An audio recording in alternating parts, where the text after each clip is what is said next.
Welcome to Akhand Vidya Show, the first institute of impeccable wisdom. Akhand Vidya, the integrated education. My mission, the impeccable wisdom, knowing which everything is fully known. My greatest discovery is Divyank, the divine design of nature with which the perfect objects are created. Akhand Vidya is one of the bases of that. Akhand Vidya, the foundation stone of impeccable wisdom, was laid in my school based on one of the verses from Hitopadesh, which says, Vidya dadati vinyam, vinyat jati patratam cha dharam cha sukham. It means the right education leads to humility, humility leads to casteless society working together produces abundance of material wealth. Where there is wealth, there is prosperity. Where there is prosperity, there is dharma or righteousness. Where is dharma, there is sukh, comfort, bliss for everyone. The divine message, the solution of every suffering and problem of the world or everyone around the world lies in the right education and impeccable wisdom only. And that's why Akhand Vidya is very, very important.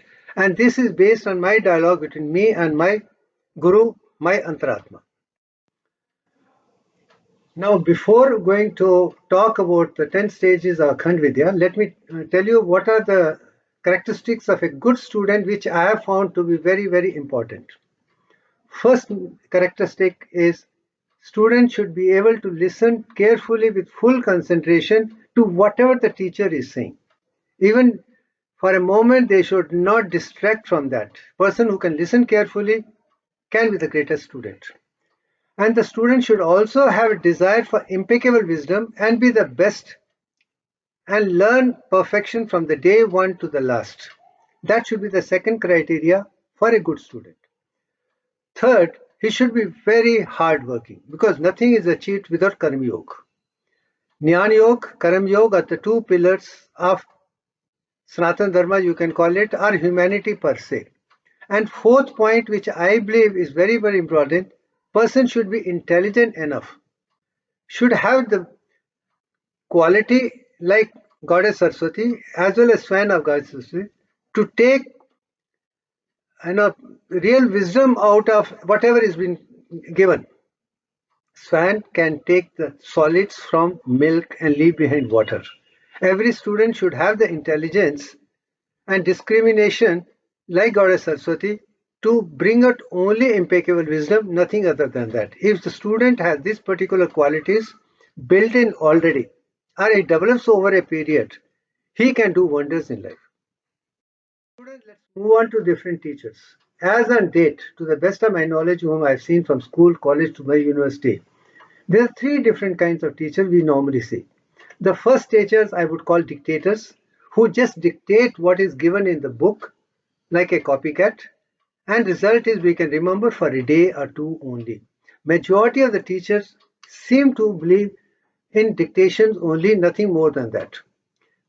They want to prepare students to reproduce what is given in the books or this so that they can pass, and there is nothing more than that. The second kind of teachers, the conceptual teachers who try to explain each concept beautifully. As a result, we can remember for a week or so. They are much better than dictators. There are third kind of teachers which also have been very popular in that. They, they are applied science teachers. They explain every concept in along with the examples, how you can use them examples into your day-to-day life. Advantage is we can remember for a much longer time, and these are the three kinds of teachers which have been recognized by the world as such. But I also felt that could there be a teacher who's better than this? And that was my question to my own guru, my Antaratma. And what I was made to experiment over a period from school, college to the university is what I'm going to show as the fourth kind of a teacher, which I have learned and specialized. The ideal teacher for life is when I go for a lecture, I have a 20 minutes lecture where I explain A to Z of the particular subject from every possible angle along with the audio visual imagery so that students really understand what the concept is all about. I have Result of audiovisual is the knowledge is stored in visual and hearing areas of the brain from which they can recover and reproduce it. This is more or less done by almost all the good teachers. But then I take one step further. I start interactive discussion with the students. But interactive discussion is not just a dialogue in the class. And I have a very specialized one, and choosing a small group of students, make them sit around me like a Gurukul system, and then encourage them to apply sensory and motor nervous system to reinforce data, information, knowledge are visiting different sensory, motor, and associated areas. How do I do?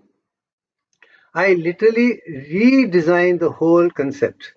The first three teachers are literally help you to restore or store the information, knowledge, and other thing in the left side of the brain. Right side is highly creative.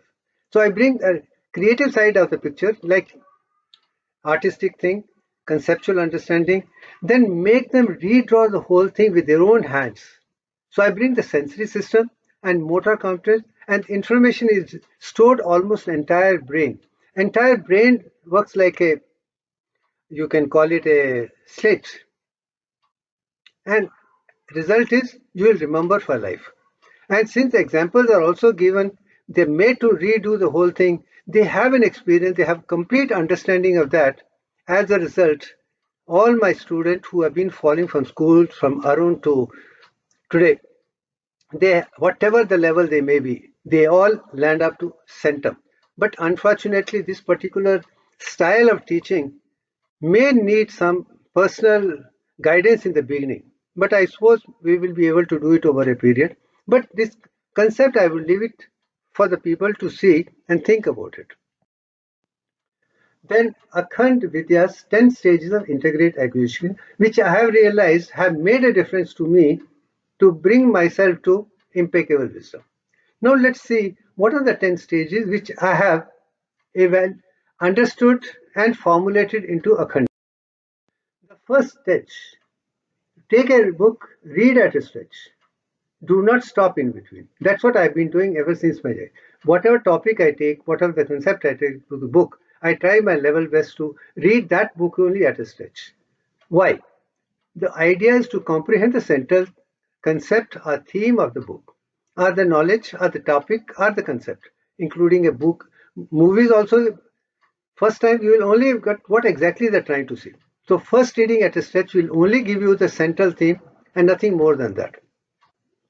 To reread or study the book, a same concept, same article, same chapter. Now this time you should read each word in context with a central theme or concept so that you have a clear idea why author has used a particular word, not anything else.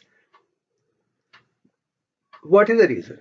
Reason is very simple. There are three deficiencies of a language medium. Inadequacy of letters, like English has only 26. Maybe Sanskrit has got 52.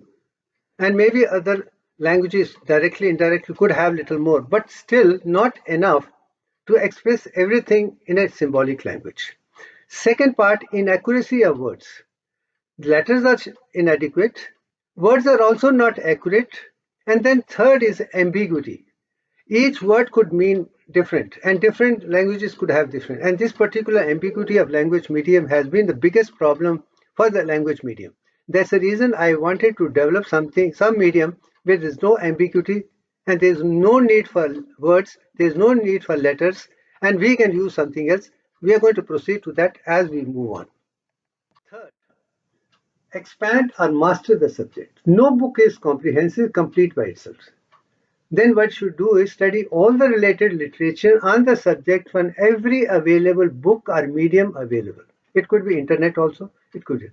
But make sure in context with the subject you understand that. Don't go on reading things which are irrelevant. So you should be in a position to take relevant knowledge and build on that. And that would definitely make you much better than what you have studied at the earlier school. You could be a master of a particular. Then after having mastered the particular subject, having all that information in the brain is good. But then I learned something in Katra school itself. You should share that knowledge to others. I started doing from Katra. I did that with Arun in Jammu. Then I have been doing from Madras Medical College to my roommates, to my students even today. And teaching or sharing the knowledge should be from the memory. And this juncture, I remember second couplet which I read in Katra school was Saraswati के भंडार में बड़ी अपूर्व बात ज्यों ज्यों खर्चे त्यों त्यों बढ़े बिन खर्चे घटियात. That means more and more we share or spend the knowledge, the more and more the knowledge grows in multiple folds. When we fail to share the wisdom, the knowledge evaporates and disappears in due course. I find most of the teachers are not really sharing all their experience of so many years with the students. They also don't benefit, students also don't benefit. But then reinforcement is a divine law of nature. More and more you repeat that. And as I written, I learned this concept in Katra school and glad those two things have made a difference from childhood till today. They are my gospel Bible even today. Next stage, having explained concept, during explaining concept to others, you will realize there are certain lacunae. There you get stuck somewhere, you find that something is missing in between. When you discuss that missing, or the student asks you different questions with respect to that, based on that you further go to explore in a very scientific way, in a research way. Like an objective exploration of subjective knowledge is required to find the missing lacunae and fill in the gap to complete the knowledge in a much better way. And at the end of fifth stage, you will have a knowledge on that particular subject you can call data information knowledge to fairly close to wisdom. What should you do next? And I'm sure everybody is been doing up to this. Can we go further? Sixth stage is, an, as you do in PhD, make an abstract. Concise writing, the most approved word, central theme of the entire book or subject, if you are able to present in one page, you have mastered. And that is what synopsis is. That is abstract art. And if you can do that with a one page, and then same thing in 10 pages, same thing in 100 pages, or even 1,000 pages, is what would really make value that you have really understood the subject. Like writing a thesis. One page, 100 pages, maybe 200 pages. Then you give the detailed data, information, knowledge, and wisdom in very highly classified in a very sequential way, where all the relevant questions and answers should be interwoven in such a way at the end of the thesis about the subject, you will have something perfectly complete. And I think my PhD thesis was highly commendable, original, path-breaking, because this is the process which I took for my PhD work itself. Now, every knowledge has a particular thing. So up to that extent, we are trying to explain that in the light of language medium. But language, as I told you, has it. So then you should take it to the mathematical design, because science is mathematical based. To find the integrating mathematical concept, you must work together. Why? The mother of science is mathematics. Language of divine nature is mathematics. Conclusive mathematics is the real science. Any scientific concept which cannot be concluded mathematically cannot test the time over a period. It will fall. Then somebody will come and find fault with you, and then you move on to the next stage. And then, example of that is Divyank, mathematical 22 by 21 to the power of 10, 0.34, equivalent to 1.618034. Same concept I have been able to show mathematical design itself. Then you should be in a position. Next stage is symbolic representation. If the mathematics is known, subject is known, mathematics is known, then you should be able to convert that into a symbol. As I converted the entire thing into a symbol, you see the outer orbit is 22 by 21. In the center, you find there are 10 pentagons. And within the center, you find 5 digits, which is 0.34419. And in between, you can find the ratio of Divyank ratio of 1.61 into 1. We will be explaining that as we proceed further. Then last and most important part is the integrations. All the knowledge which I learned from data, information, knowledge to the wisdom, you should be able to put into practice. There is something called horizontal widening. Most of us build one huge column on one particular subject alone. And it is said Lord Krishna was master of 16 arts. And I believe there are 64 arts. If all the 64 arts you bring into the x-axis and widen it in the horizontal side, then over a period, all the 16 four subjects, you can add new ideas, understanding, bring it on to wisdom level. That particular vertical integration or vertical heightening is important.